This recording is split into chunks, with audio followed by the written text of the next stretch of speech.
Okay.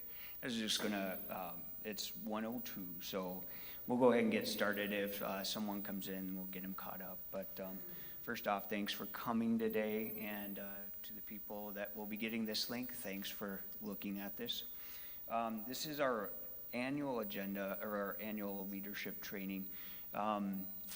Little background, in our Constitution, there's always been discussion of having some type of orientation for anyone that's comes on the boards. And up until about 3 years ago, I think, was when Pastor Wilkins, I don't want to say forced us, but highly encouraged us to start doing this. And I think it's a good idea to help with our board members, new and old, and as well as our other leaders within our congregation.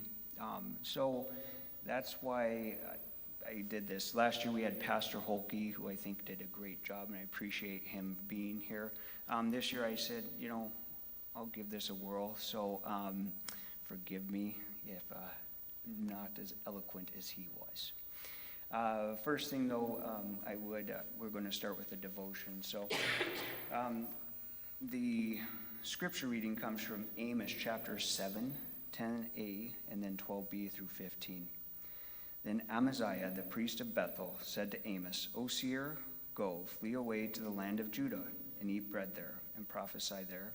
But never again prophesy at Bethel, for it is the king's sanctuary, and it is a temple of the kingdom. Then Amos answered and said to Amaziah, I was no prophet, nor a prophet's son, but I was a herdsman and a dresser of sycamore figs. But the Lord took me from following the flock, and the Lord said to me, Go, prophesy to my people Israel. Have you ever looked at your life and said, God, I'm not the right person to be handling this? I wonder if Amos said that to God. After all, he didn't go through seminary and learn how to be a prophet the way normal people did it. He was a country man, someone who watched sheep and did a little tree care on the side. And then one day, God barged into his life, took him away to do something else, a different kind of shepherding with much more ornery sheep. He sent him to speak God's message to the people of Israel who had gone far away from the Lord and were doing all kinds of wickedness. As Amos put it, they sell the righteous for silver and the needy for a pair of sandals. They trample the head of the poor into the dust. This comes from Amos chapter 2, 6b to 7a. I bet there were days Amos wished he was back with the four-legged sheep. You may feel that way too, if God has set a challenge before you, whether it's in your family or in your work or something to do with community in which you live. Because God has a habit of choosing the last person you'd expect for the job. I think he does it so we know how much we need his help. If we're aware of our weaknesses, we're going to lean on Jesus with all our weight, because we're desperate and we have no other way to go through. And that's when God does his wonders. Really, we shouldn't be surprised, because this is the God who chose to deal with our broken world, not by terrifying miracles of power, but by coming himself to deal with us in person as a human being. He came as a human being, born away from home, and later on the run with his parents as refugees in Egypt. He came to rescue us from the power of the devil and his angels, not through acts of power, but by laying down his life on the cross in shame and pain. And they laid him in a borrowed tomb. And when they thought it was all over, Jesus rose from the dead, surprising everybody, and he promises to share that victory with us who believe in him. Now that he has returned to the Father, he sends us to do his work, us, weak and unlikely as we are. And he has given us his Holy Spirit to live in us and do his work through us. And we pray. Lord, help me to see the work you have for me and to trust you and step forward to do it. Amen. So I thought that was a fitting devotion for what we're here to talk about. Because as we all have felt, I'm sure, in some sense and time, why do I do this? Why am I here? And I think we all know why we're here. God chose us for a reason, to help. And I appreciate every one of you guys being here and on this stream. Without you guys, our church would not have the leadership that we have right now. We would not have the forethought. We would not have the plans that we have set in place and the plans we're creating for the future. So So, that being said, did everyone grab a blank sheet of paper? Okay. If you wouldn't mind grabbing a blank sheet of paper, put your name at the top, please, of this blank sheet of paper.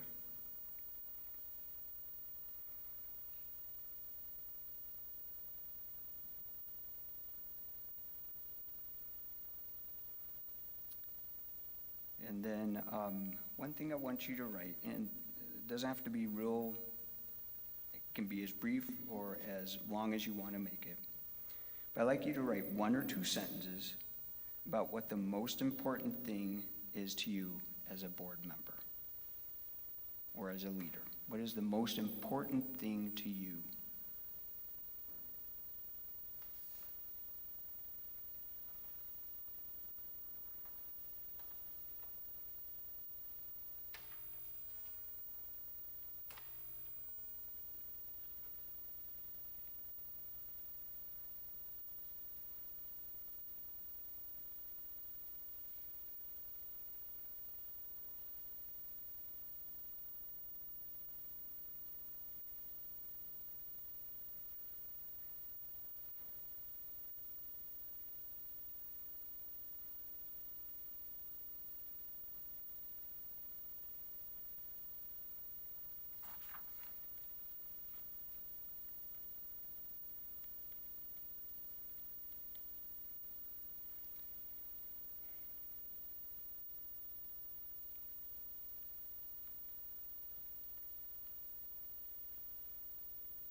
All right. Now, if you would, bend the sheet, and I'll show you what I mean by that. So that your name is showing, but what you just wrote is not able to be seen. So kind of fold it.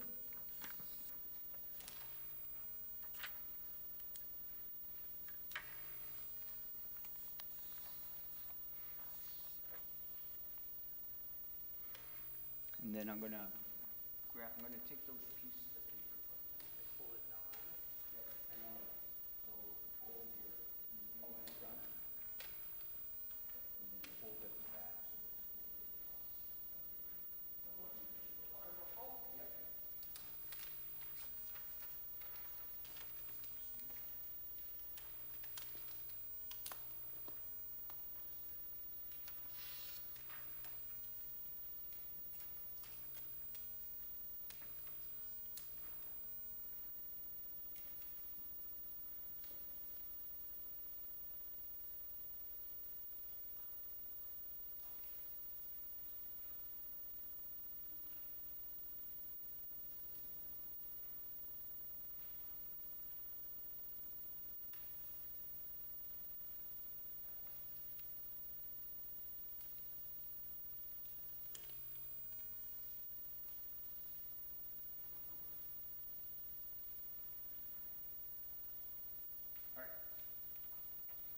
So next, I'm going to hand these back out, and you should not get your own, okay?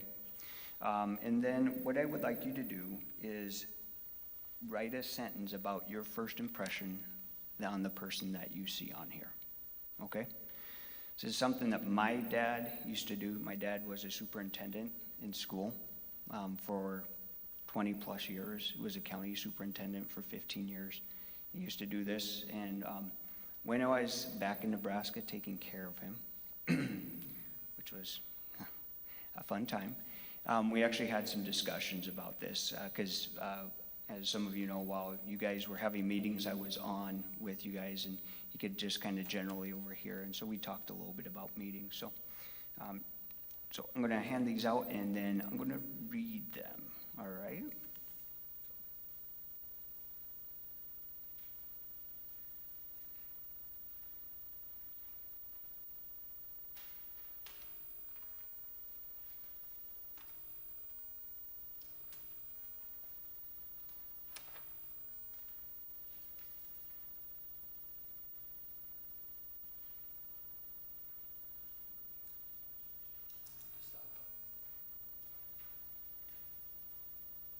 All right, so first impression.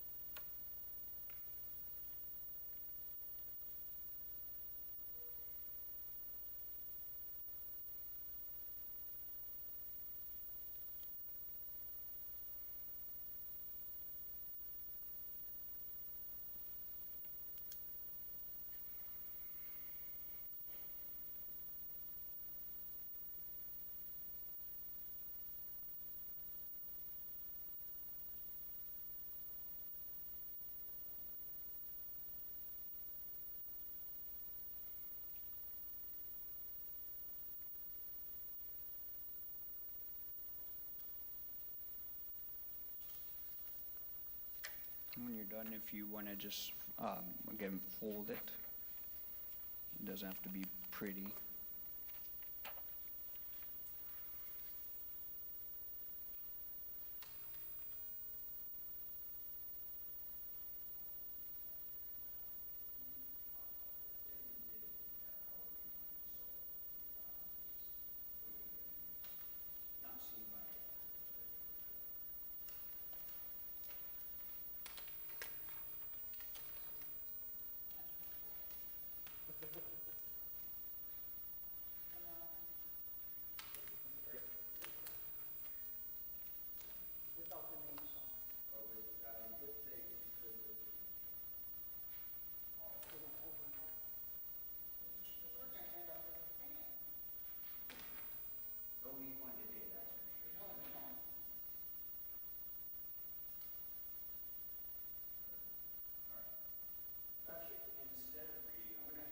Out to the people after I read what the board members wrote. So this I'm not going to share with what who is saying this, but does that make sense? So, all right. So most important thing to me is to work together to bring more and more people to Jesus. Most important thing for me as the person is to do what God wants me to do. His plans, not mine, what's best for his ministry. Continue to make plans for sustaining a future. Ability to see God's work through those who I interact with. Giving back to the church and school and helping to ensure we are sustainable for years to come. That in all we do, we keep uppermost in mind to do God's will, not our own.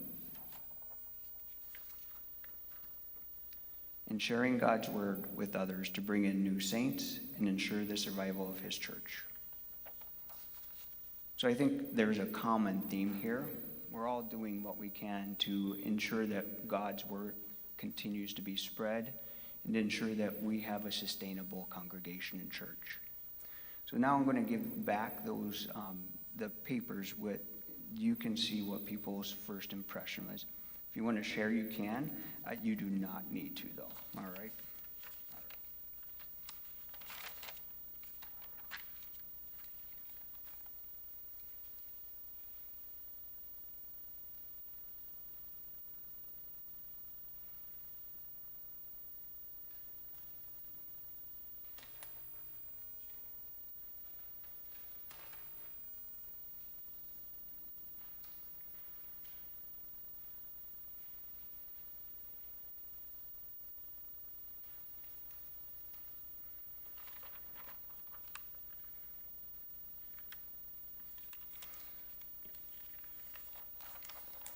All right. So when we are in board meetings, when we're in church, things like that, we look at each other and we don't always know what everyone's thinking about us, right?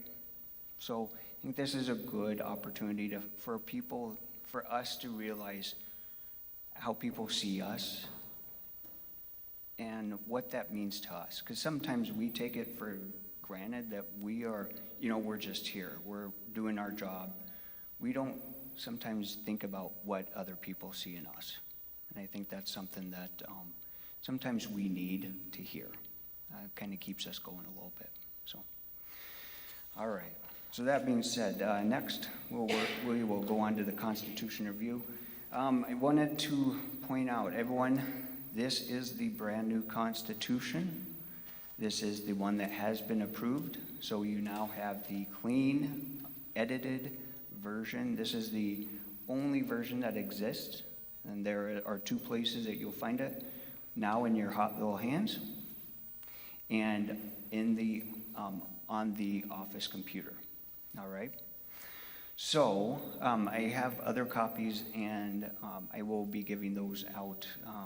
Joe, I'll give you some, and I'll keep the rest. And when we have board meetings, I'll make sure that each board member has a copy of this. Okay.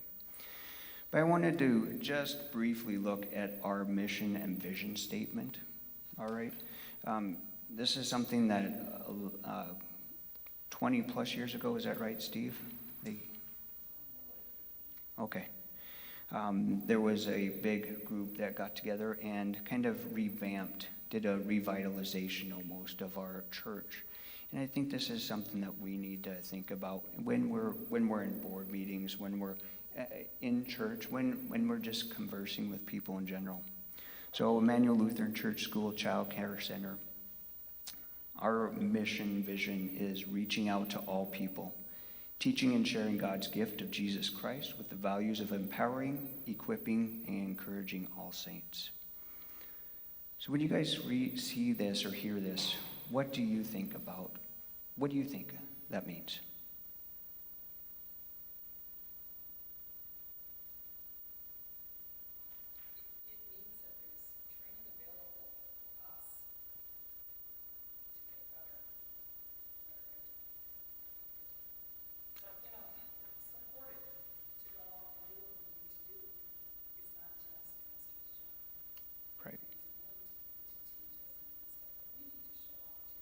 We do.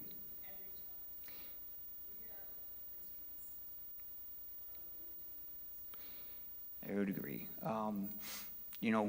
I think a lot of us take for granted pastor in a sense that he should be doing everything. He's only one man. When you have a congregation, I think our current numbers are in around 400 or 500 communicant members. For him to try to wrangle that along with a school and some of the other duties that he does outside of church, that's a lot for one person. And I think part of our job is to help make his job easier. And by getting some training, and there's plenty of training, not just this training, but there is, if you go on to LCMS, there is plenty of stuff on there that you will find that it blows your mind. There's plenty of opportunities out there. Steve, were you going to say something?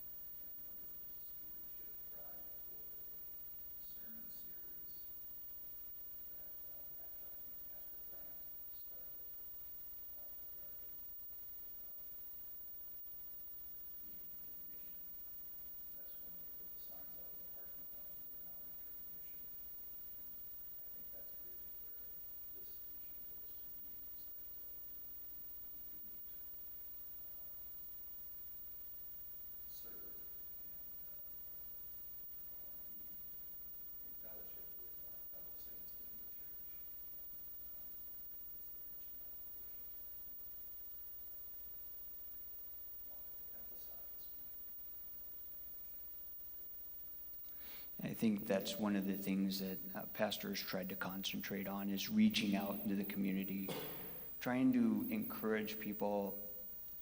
I wouldn't say necessarily coming to our church. Obviously, we would be grateful if they came to our church, but encouraging to seek out Christ. Because as we all know, Christ is not in a lot of people's lives anymore.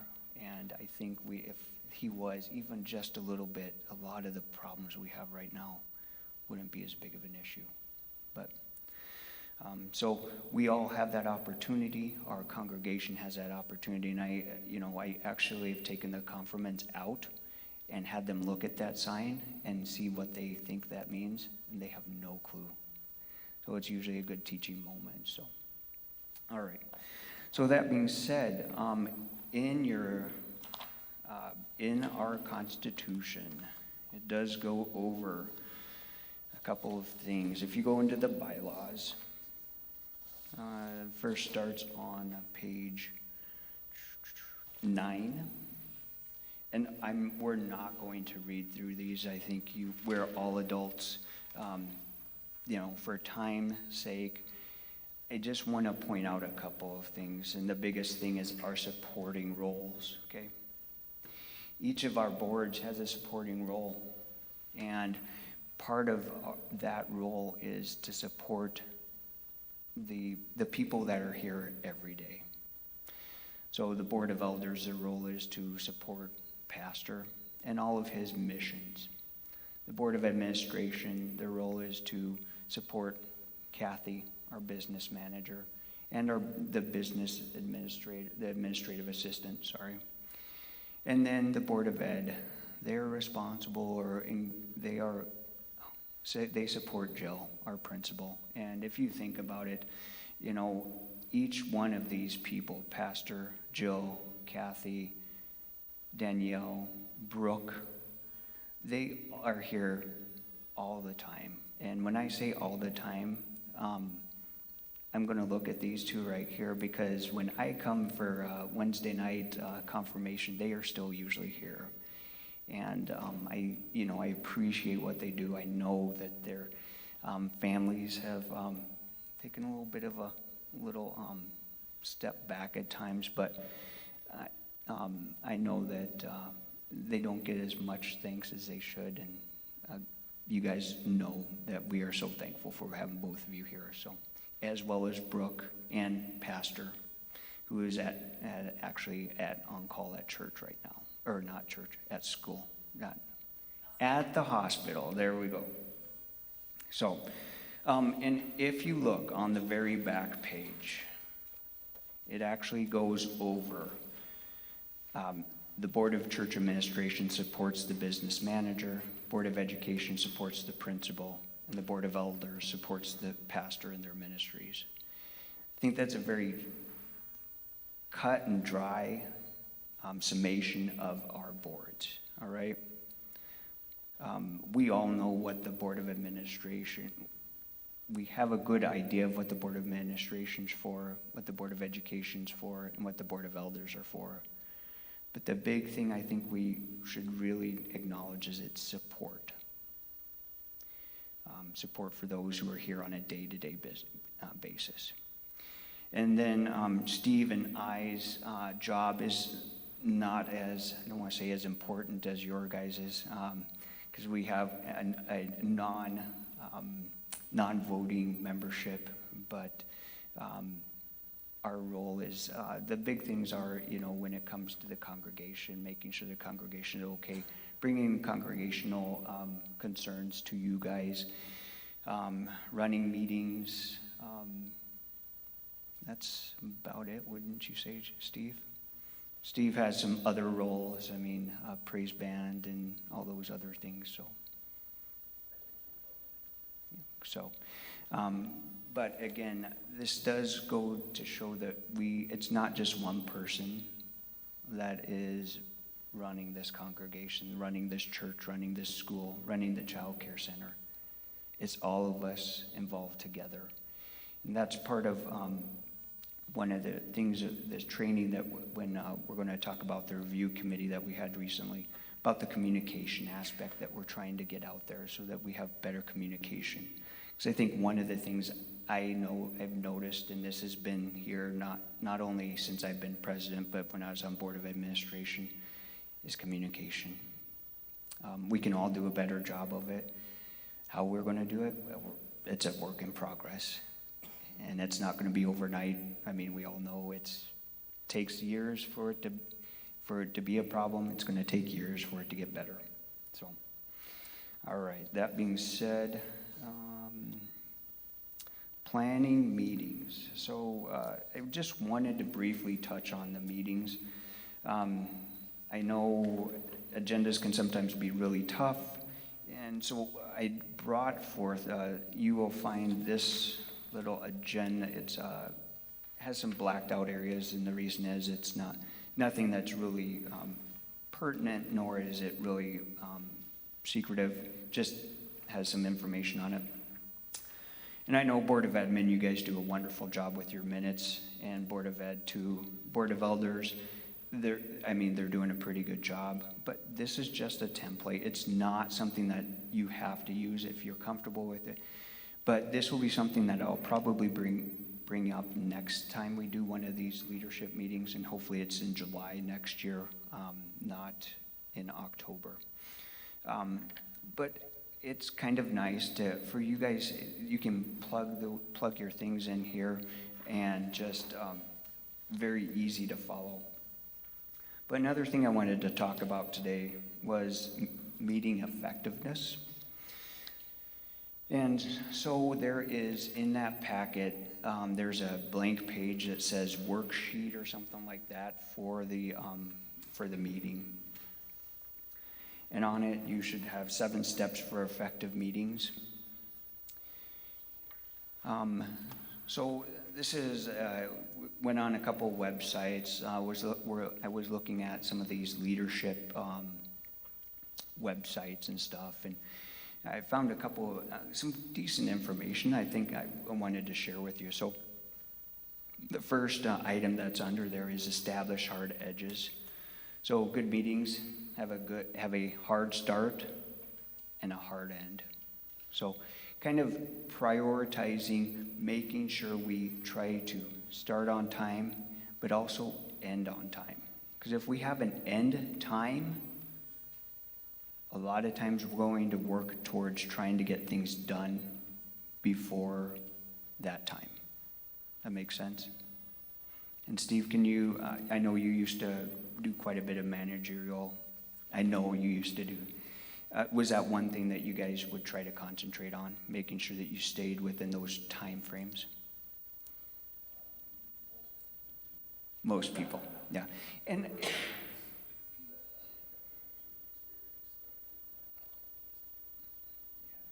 right.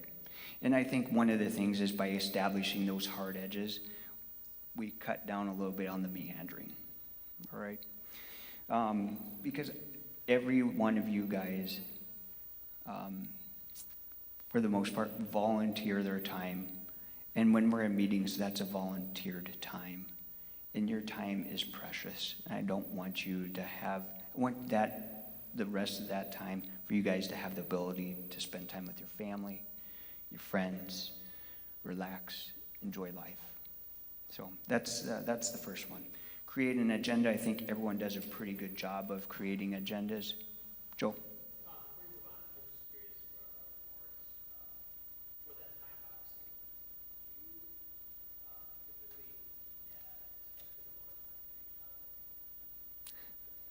They do. I'll have to speak to that because neither other board is here.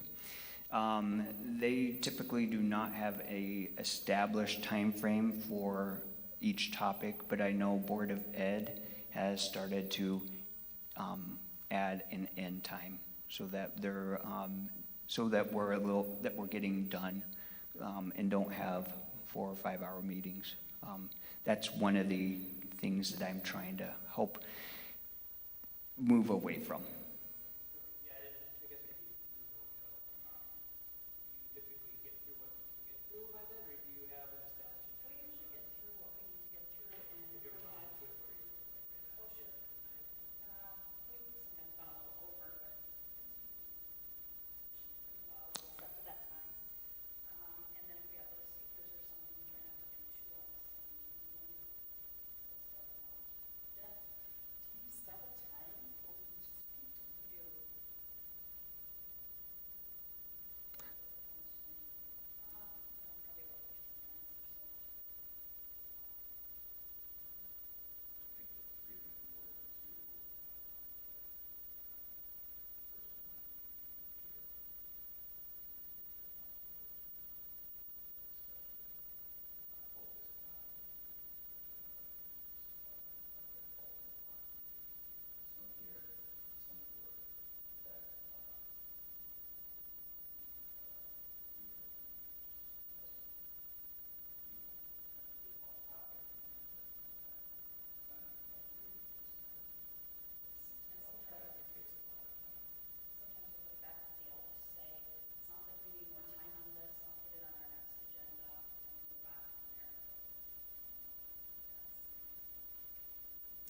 So Steve, in summation, just so, you know, because the mics are on, but I don't know how well they're picking up. Basically, what you're saying is it's kind of the role of the chair, not only to set the agenda and stuff, but also to make sure that the meeting stays within those time constraints. And if we're starting to get off topic, maybe say, you know, that's a great idea. Sounds like we need to spend more time on this. Let's move it to the next agenda. And then you can continue to move on with those meetings. So, all right. So, are we? Yeah. Okay, good. And that's, you know, that's why I gave, and I'm actually going to send you the websites of where I got this stuff from, just so you guys can see. It's pretty good information. The next one, creating an agenda, making sure, you know, it's clear and concise, and having it out in an appropriate manner. Usually in our Constitution, it says 24 hours before a meeting is when those agendas are supposed to be out.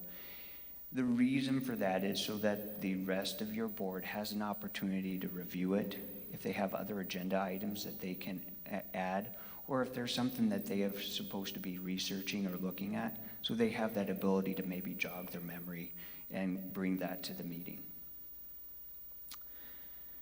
Number 3, state the desired outcome. So this was something that they had a lay leadership meeting in January in Stevens Point. You were at that, Laura, I think, and I think, Steve, you were too. One of the things they brought up was establishing, when you have that meeting, maybe at the beginning meeting, the outcome of this meeting is this, this, and this, so that you have the biggest chunks that you want to talk about up front. So you know this is what we need to accomplish tonight or during this time frame. And I think that's really important because, again, that then lends that time frame, gives you that opportunity to work towards trying to keep that meeting in that time frame as much as you can. Number 4, review the minutes and actions. I think each board does a great job of this. Those minutes are reviewed during the meeting. I liked when you guys summarized it this last week. You got the pertinent stuff out there, the things that were discussed and that were pertaining more towards the meeting that was going on. And that's great because that actually lends the next one. Take written minutes. Kurt, you do a wonderful job. Your minutes are out that night or within the day. And it's nice because then that gives everyone the opportunity to look back, review the minutes, and then they can write, you know, if there's additions or corrections, that gives them that opportunity to do it then.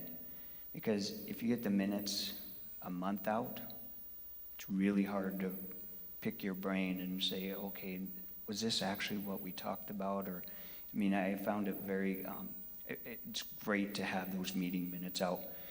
The other thing with minutes is, and this was really thing that I found good, was recording the key decisions and action items are sufficient. We don't need to have a huge dialogue about what was discussed. Keeping it short, point, and to the point, I think is really important. Number 6, clarify action items.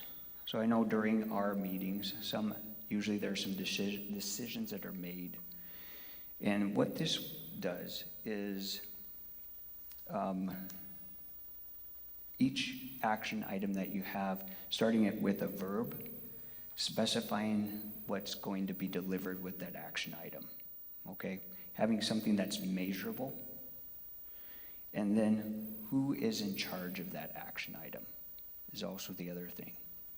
By doing that, then that kind of puts the onus on that person, and it doesn't necessarily have to be the board chair, okay? Board chairs are pretty busy. Sometimes another person of that board has the opportunity, may have a little bit extra time. Then you put that onus on them, but then you know who, if you have questions, you can go back to. And then having having a time frame, or having that, so such and such will be done by this date.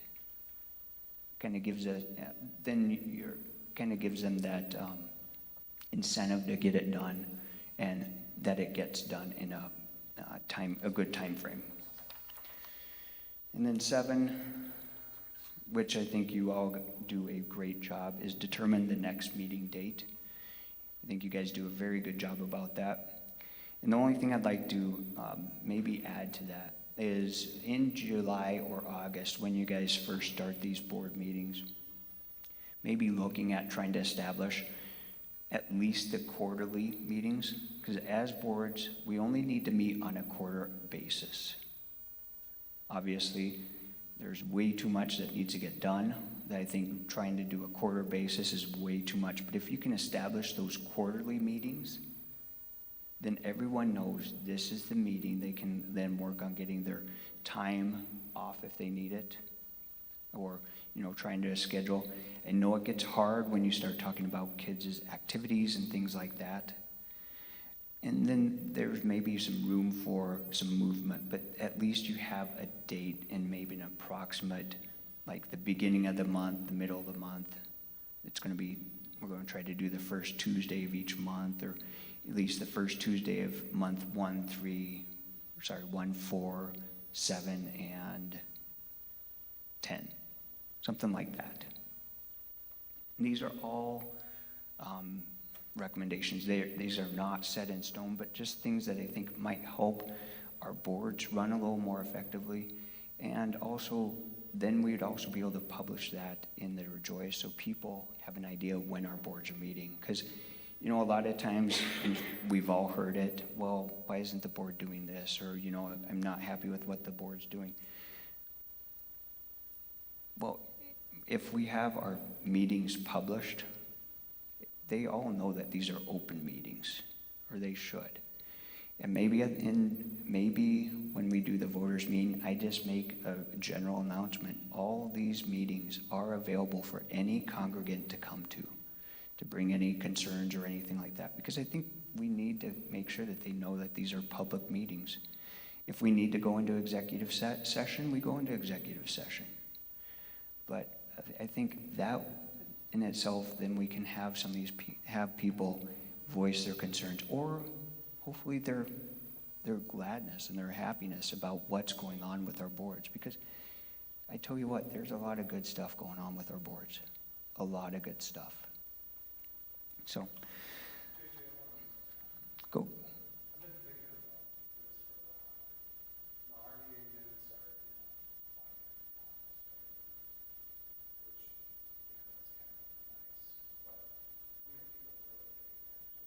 Exactly.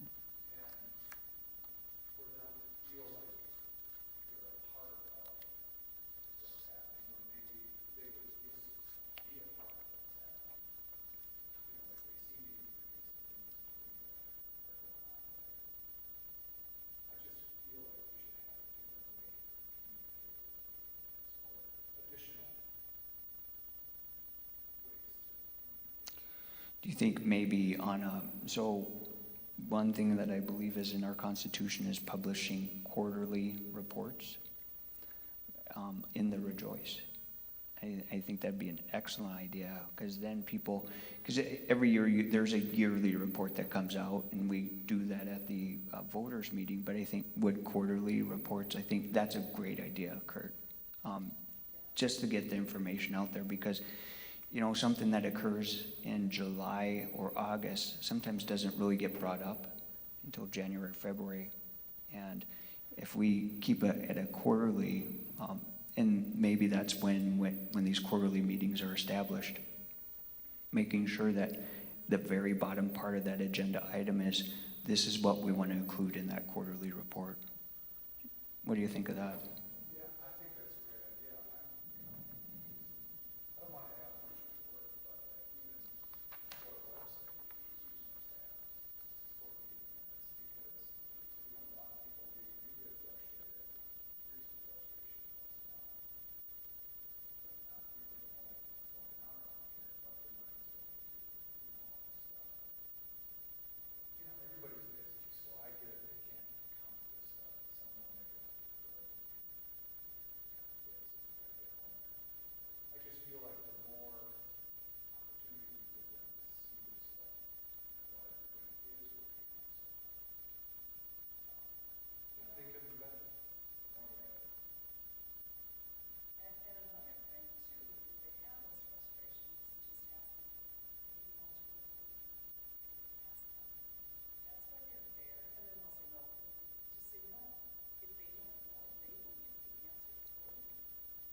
And maybe there's an option that, each week there is an email that comes out that goes out to the congregation. Maybe adding the minutes from that week's meetings to that. Then people would have the ability to look at that and say, Kathy, would that be really hard to just take that, that document that gets emailed to you?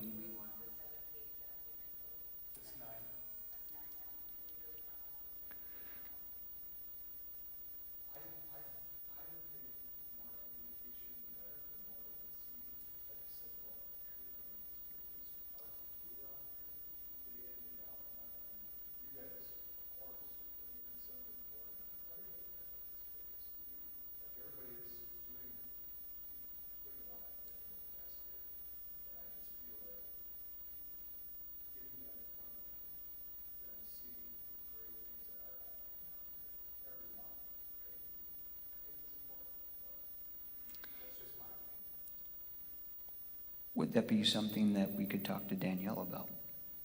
Okay. Kathy, I will take that upon myself, okay?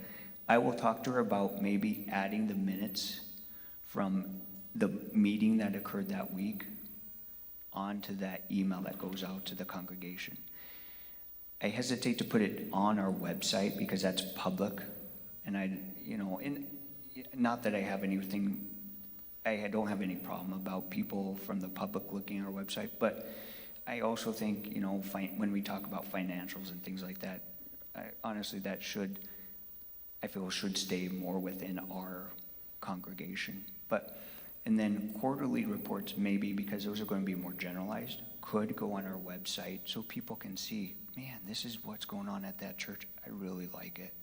Maybe I should go and visit. Because I think, again, we have a great thing that's going on here. We need to keep that process going. So I'm going to put, weekly meeting minutes in those that occur. We'll talk to Danielle about that. And then consider quarterly reports, either in the Rejoice or on our website. Okay? Is that? Yeah. Okay.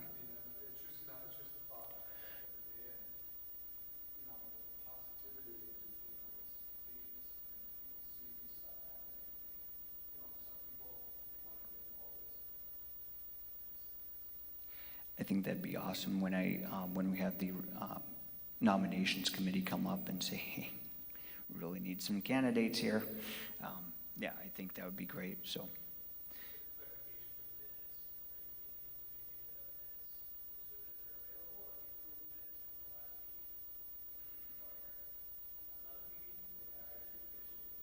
I would say then the approved minutes. And thanks for clarifying that, Joe, and that's a good idea, because we don't want something that might be misconstrued or wrong on those minutes, because then you have to go back, you have to retract that, send out another one. So the approved minutes that were approved by that board. But thank you. Weekly approved minutes. All right. Next, this has been kind of something that's been on my mind, and I know Board of Admin actually has already started this, but I was hoping we'd have some Board of Ed and Board of Elders, but guess what? They're all getting this information. So, strategic plans. Why do we need a strategic plan? Well, we have people going on and off of boards all the time. When we start that July meeting, it's for the first 2, 3, 4 months, people are catching up on what the board did the year before, and that puts us back. So if we have a plan in place where people can look and say, all right, here's measurable goals, outcomes, things like that for this year, for 3 years, for 5 years, where are we at? How are we doing with that? I think that's going to help us to bring our board members up to snuff a little bit faster, so we can continue and work on things that are important, like getting these plans. Now, these plans don't have to be set in stone, okay?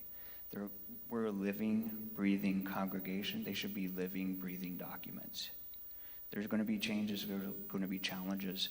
Sometimes something's going to come in that's going to take precedence over a one-year goal or a three-year goal or a five-year goal. But just having that thing sitting there and being able to review it on a yearly basis at least, if not a biannual, so July and February, looking at those and being able to see, all right, where are we at on the goal that we established for this year in January? Saying, all right, we're good. Or maybe we need to put a little more forethought and effort into this goal. So that ChatGPT is a wonderful thing. You guys will find in your packet, so there's two things. The first one is this one. I put in a strategic plan for 1, 3, 5 year. This is what it brought up for me. And then I put in, it said, would you like to expound on that? And I said, yes, school, business, and pastoral. And it brought up just some general guidelines or a little brief outline. Kurt, I did include your the first page that you brought up on church. And I did that for a reason, so that people can see that this is kind of where we're thinking. And in that essence, then I have, again, I found another website that talks about strategic planning. And the biggest thing that I found that interested me, again, on that sheet it says mission, vision, and value statement. When we look at this strategic plan, we want to look at what our mission and our vision is for our church, or our school, or our child care center, or a pastor. Because we want to, when we're thinking about goals, we want to take those into account. And then, after we've kind of looked at that, sitting down, and this process, this strategic process is actually something that's it's the very first time, it's going to take a little bit of time. It's not going to be overnight. Because this is, again, we're looking at what we want to do in 1 year, what we want to do in 3 years, what we want to do in 5 years. And, the 1 year, probably not going to be too hard. Okay, we all kind of know what's going on, what kind of things are burning fires, what we need to do to put them out. But that 3 and the 5 year, it's a little bit harder. And so in this little document that I found, I just want to read a quick snippet out of it.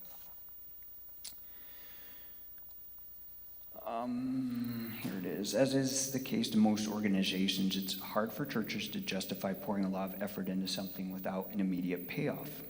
There are so many spinning plates and pressing items to take care of that strategic planning can almost feel like an imposition.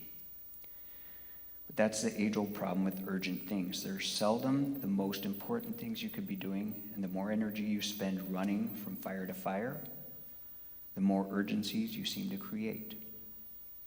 Eventually, a church finds itself on a treadmill of programs and crises that can only move them closer to their ultimate goals by accident. So think about it this way. You can create a blueprint that enables you to build the community you long for. Or you can just start hammering boards into place and hope you end up with the structure you want. Obviously, anyone would choose the former over the latter.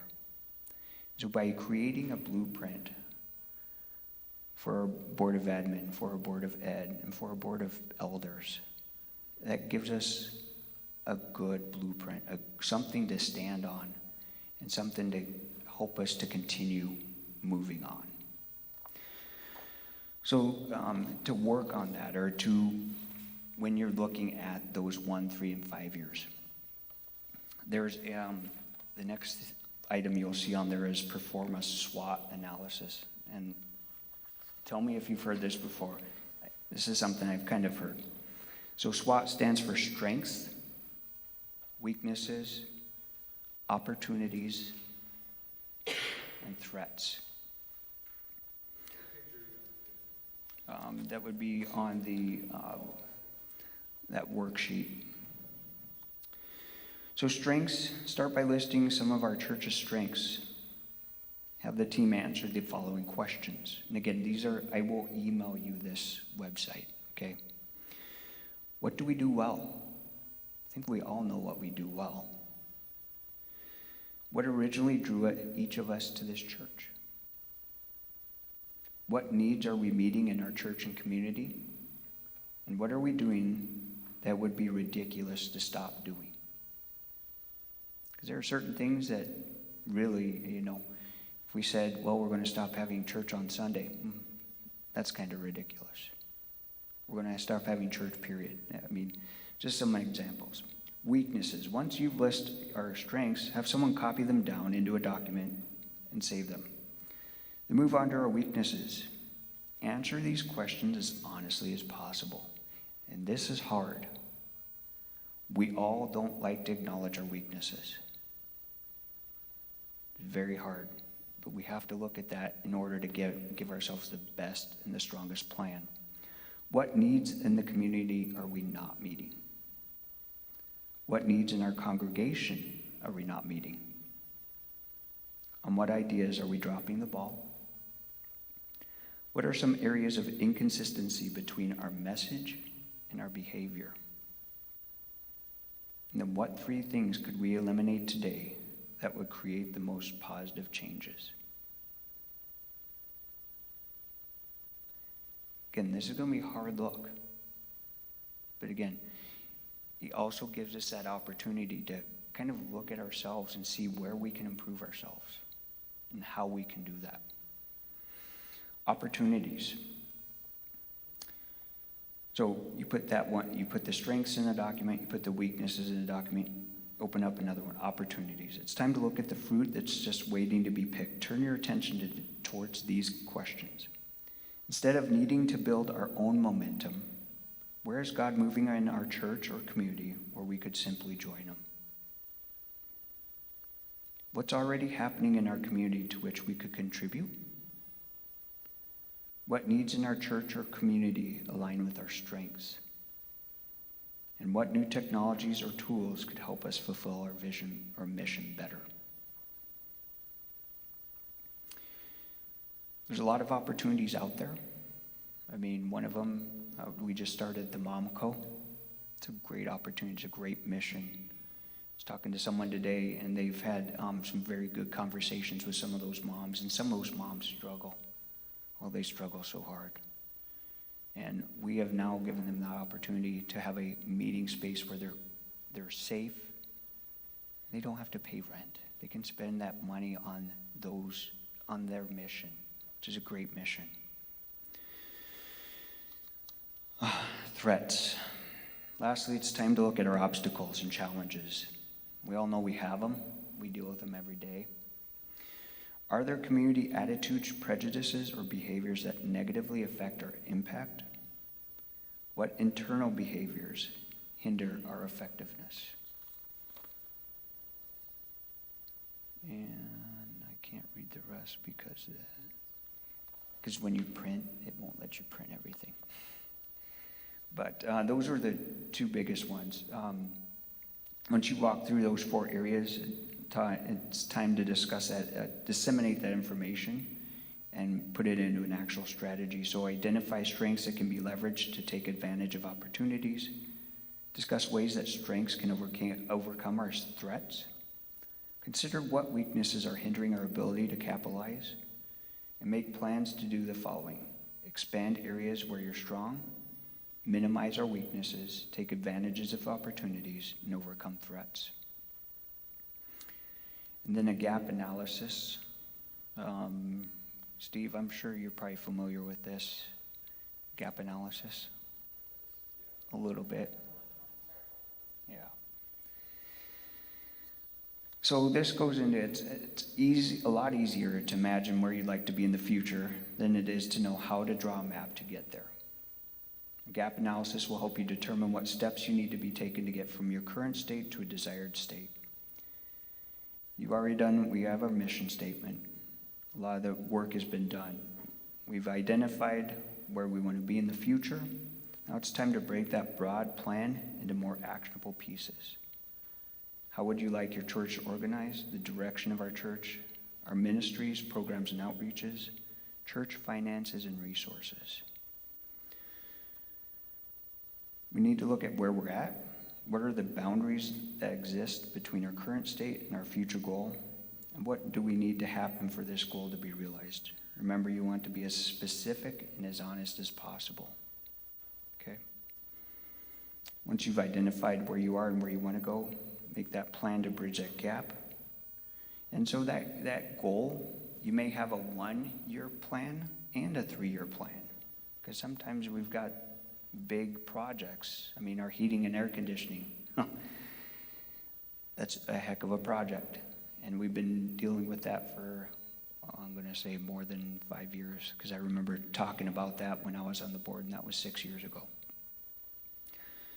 So having those established plans and having them in a measurable outcomes and dates.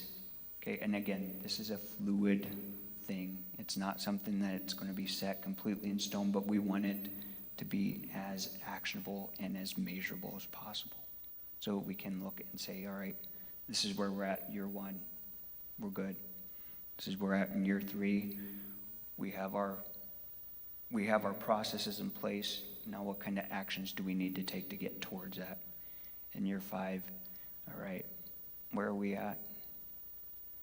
What kinds of things do we see might be a threat to this plan? And how can we mitigate those threats now so we can make our goal in 5 years?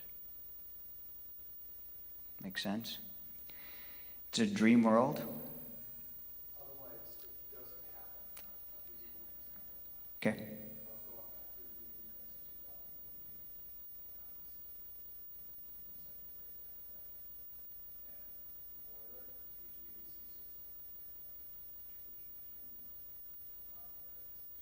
system, Okay. it's almost 10 years on that, just did that which is way past the Right. So for those listening, Kurt was talking about the boiler and the gym roof, which back in 2015 were listed as action items on a 2-year plan, 2 to 5 year plan. We just, as you guys know, just replaced the boiler and the gym roof. So that's a 7-year gap. 7-year gap. I think we can do better. I know we can do better. But now we have to, again, this first part's going to be really hard because we're going to have to sit down, we're going to have to grind things out a little bit. But we're doing it for the sake of our congregation, for our church, for the board members now and for our future board members, for our managers, for our principal, for Brooke, for Pastor, for God. That's why we're all here. And that's why I think this 1, 3, and 5 year plan, it's going to take some getting used to. It's not going to be easy. But anything easy isn't worth having. So, yes, ma'am. At the time we do that 1, 3, 5-year plan, will we include the congregation to come? If they want, we could make, that's a great question. We've actually been through this process before. Okay. About 15 years ago.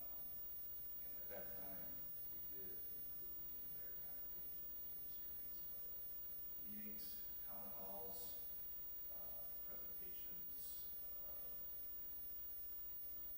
So the congregation, the entire congregation knew what was going on. They also knew that they could offer their input into that strategic plan. I may have some of those old documents out there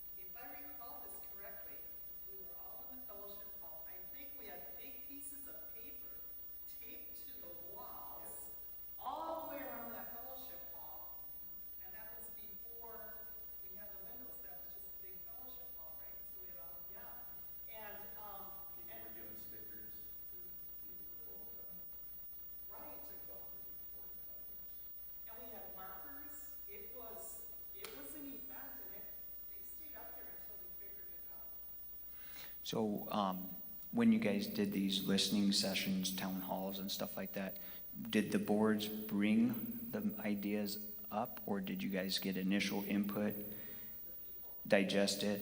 We broke it down into strengths, weaknesses, I think it's probably the same plan.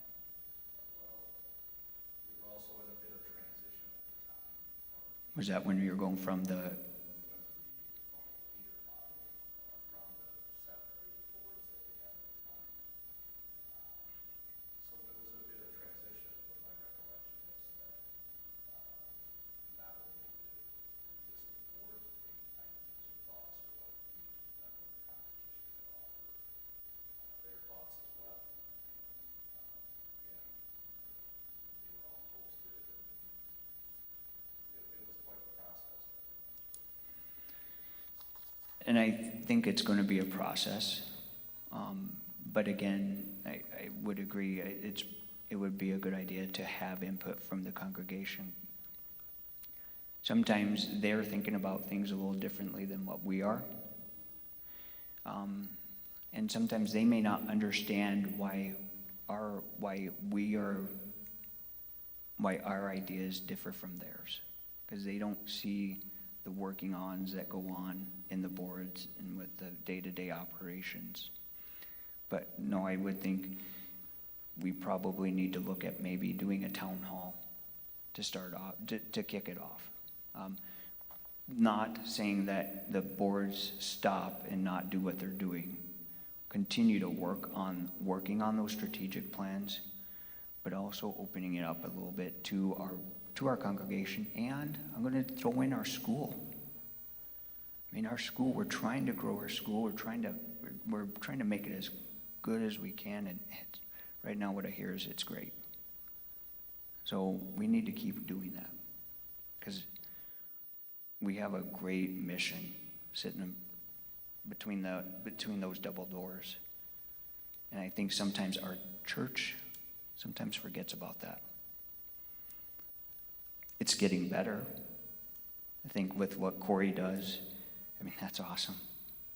And by doing some of the other activities that we're doing.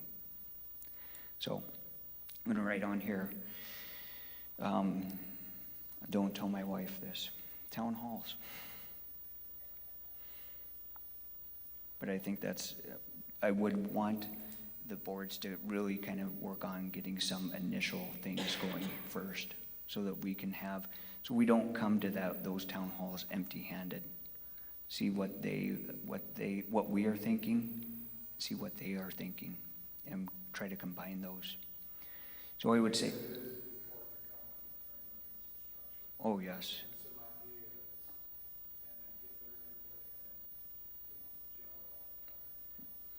Right. And that might also then encourage some of these people to start coming to board meetings.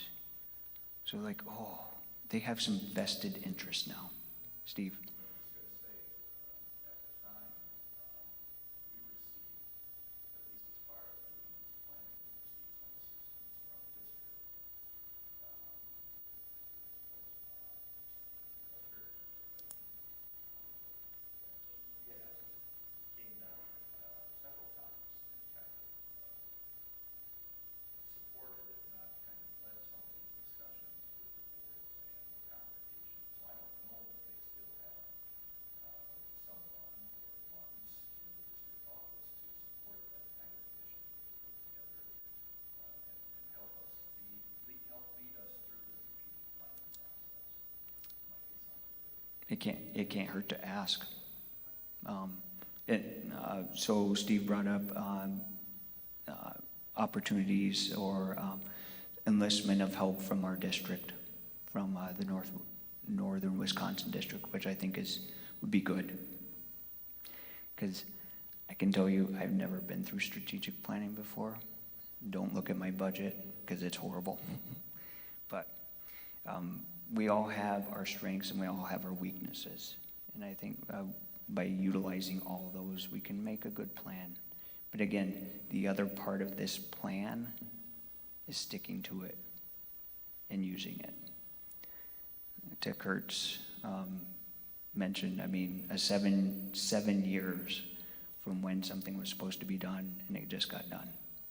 Now, I know monetarily at the time probably wasn't as able to, but I think what we found is our congregation, when we offer a challenge, they step up to it and they're willing to help. We just have to give them the opportunities to help. And by having those plans and actually opening up and saying this is what's going on, I think that gives us that opportunity to continue to grow.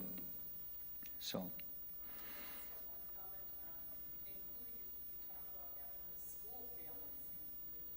I think that's an awesome opportunity because they can see what's going on and then they will have an opportunity to help as well instead of just, the church doing it all. Yep. And everyone feels included. Now I'm going to pose when. I'm thinking probably late January, early February would be, is that too short a time for the boards to get things kind of rolling? I don't want to try to push, I don't want to push it right now because we have the holidays coming up and give the boards opportunities to come up with ideas. But I'm thinking late January, early February, maybe start with the first town hall. What are your thoughts? Yes, see what district, how district can help us, and we can go on their timeline. Sometimes we have to push that a little bit. If anyone is, they're busy as well. I just looked, for some reason I looked at pastor vacancies right now. I think there's like 25 current congregations without a pastor in our district. Yeah, so I'm sure they're busy, and I believe President Lewick is retiring. So there's going to be some change, but none of us like change, but sometimes it's for the best, right? So, all right. That being said, anything else we'd like to talk about with this? Good. So I do have a couple other items. One, there is a lay leader meeting that's put on by the Northern Wisconsin District that is usually in January 28th this year. It is in Eau Claire. It's from 6 to 8. So I'll put an email out, see if there's anyone willing. Registration's free. Usually some pretty good, decent information. You get some pens, you get some notebooks, you get a book. But it's also an opportunity to see where our district is and to see what kind of opportunities or ideas they have. So, and then the other thing that I did want to bring up to you guys, we had a review committee meeting, and I think you guys, pretty much everyone here knows, review committee has no policy. We're there mainly to kind of help straighten some misunderstandings out, and if there's further problems, to help kind of guide where those problems should go. But one of the things that we talked about was communication. And Steve was very good at saying, let's back off from the electronic stuff and see what we can do old school. So one of the things was getting something like this, and they were able to get 3 of them, and that's actually in the hallway where Kathy, Pastor, and Jill's offices are. And it's we're going to use it more as a calendar and an opportunity to put things that need to be communicated on. So, as you know, there is a calendar that's in the printing room. It's very small, doesn't have a lot of space. There's no real way, the only way you're going to see it is if you're in there printing. Yes, this is not like, the boards are not like wide open to the whole general public, but it is an opportunity, I think, during board meetings. Maybe take part of that board meeting and go and look at the calendar and see what's going on, but also to help kind of communicate things that are going on that everyone needs to know about or certain people need to know about.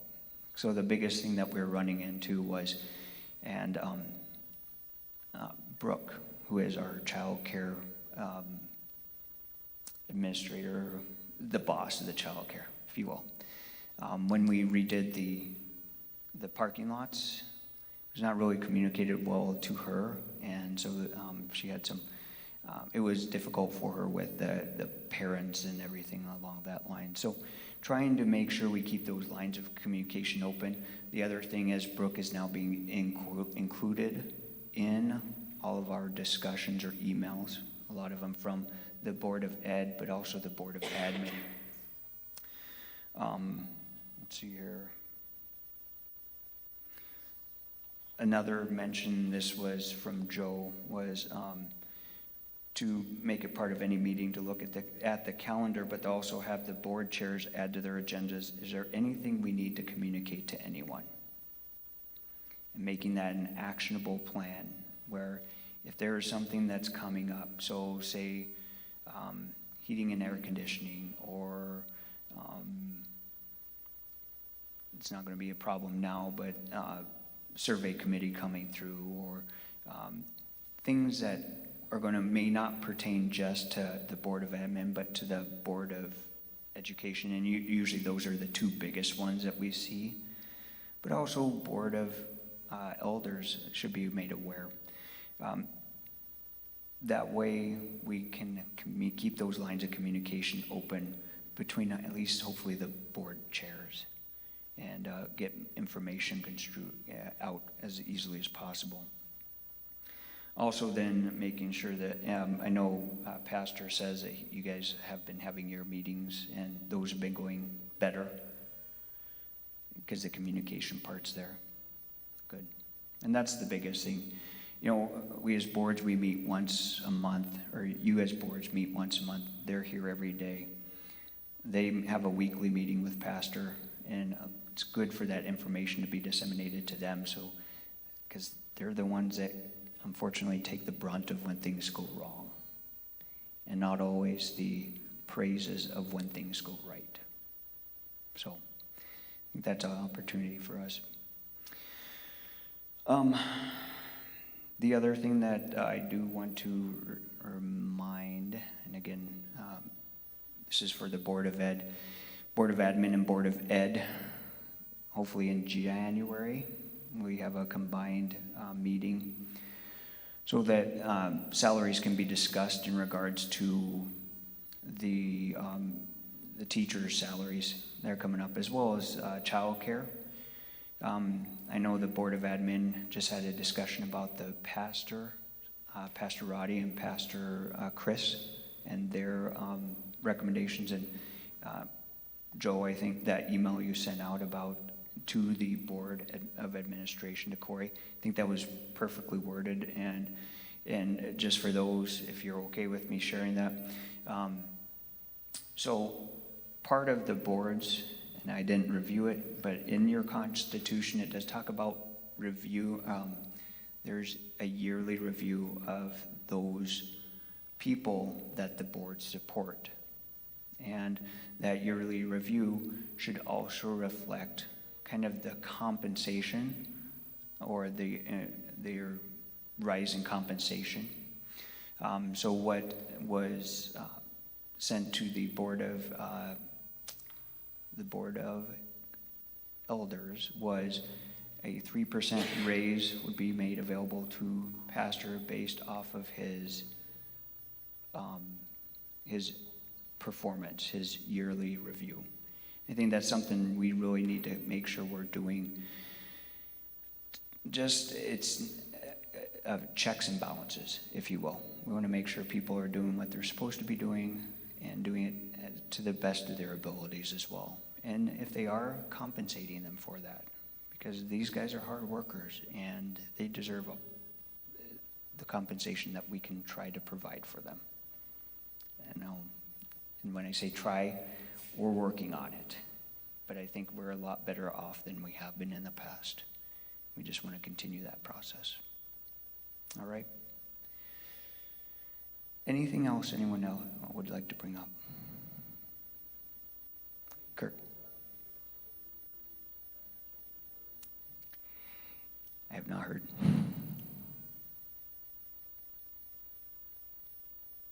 Who was supposed to do that? Was it me? No, as far as,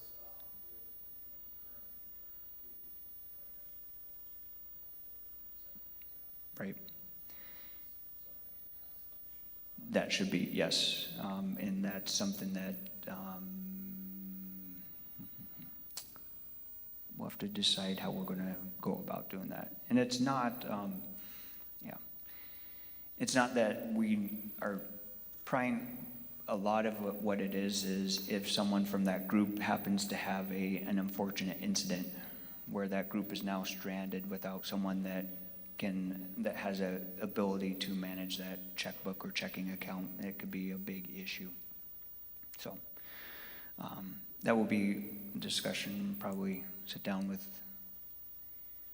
Kathy and Joe and probably Pastor too, and those leaders. So that they can see that we are not trying to take over there, but in the Constitution it does talk about they should be supported by a board, and the Board of Admin is the biggest one. All right. Was this somewhat helpful?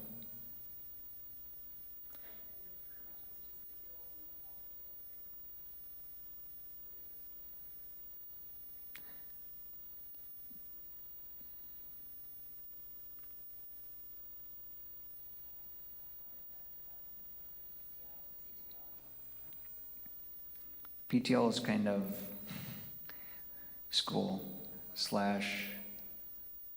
Board of Ed, it sounds like. But I guess the first thing we need to do is establish which groups we still have around and which ones have their own checkbooks. And that'll be something, maybe we'll have to first start talking to Heidi. She'll know who has books and who is the leaders. Who are the leaders, sorry.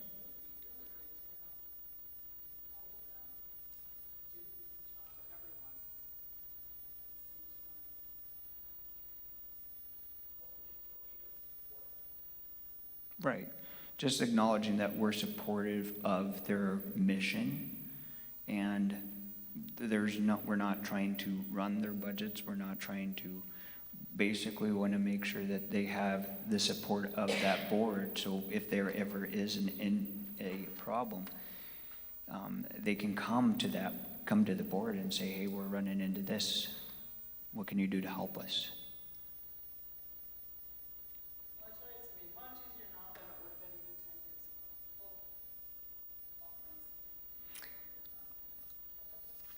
Like I said, I do.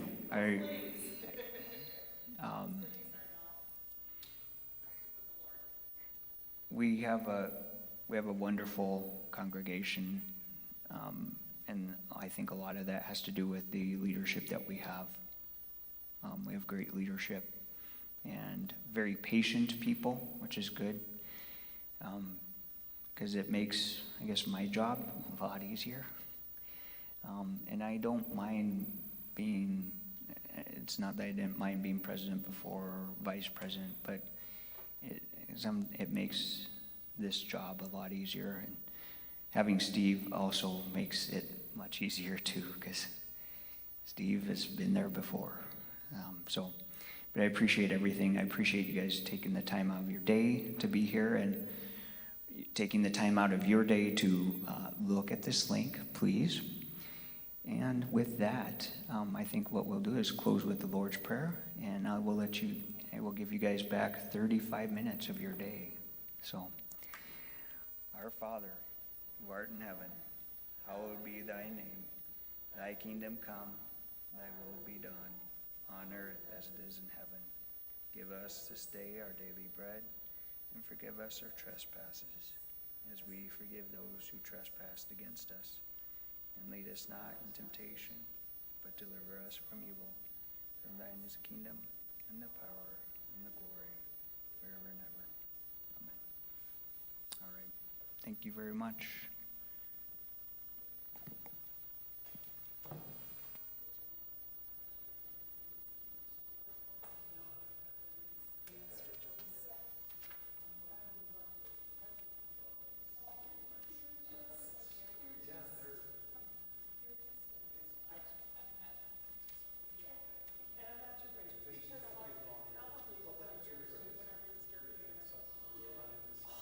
So good. Oh my goodness, that's the good Lord said I told her working through. It's just, it's good. I thought of it today, so I would have if I would have thought of it. So there's